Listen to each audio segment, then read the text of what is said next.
সারা ভারত গণতান্ত্রিক নারী সমিতির দ্বাদশতম পূর্ব আগরতলা অঞ্চল সম্মেলনকে সামনে রেখে চারাগাছ বিতরণ করা হয়। আজ জেল আশ্রম রোড স্থিত সিপিআইএম পূর্ব আগরতলা অঞ্চল অফিসের সামনে পথ চলতি মানুষের মধ্যে চারাগাছ বিতরণ অনুষ্ঠানে উপস্থিত ছিলেন নারী নেত্রী কৃষ্ণা রক্ষিত, মিতালি ভট্টাচার্য সহ অন্যান্যরা।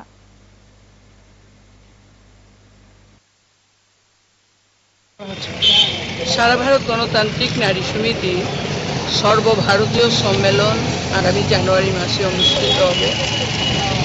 তারই অঙ্গ হিসেবে প্রতিটি রাজ্যে সংগঠনের প্রাথমিক স্তর থেকে রাজ্য স্তর পর্যন্ত সম্মেলন প্রক্রিয়া চলছে। এই সম্মেলনকে সামনে রেখে আমরা মহিলারা প্রাথমিক সম্মেলন শেষ করেছি।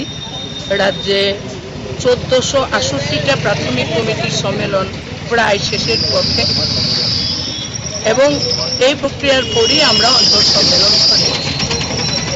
তো এই অঞ্চল সম্মেলন সারা রাজ্যে হচ্ছে। আমাদের পূর্ব আগরতলার দ্বাদশ অঞ্চল সম্মেলন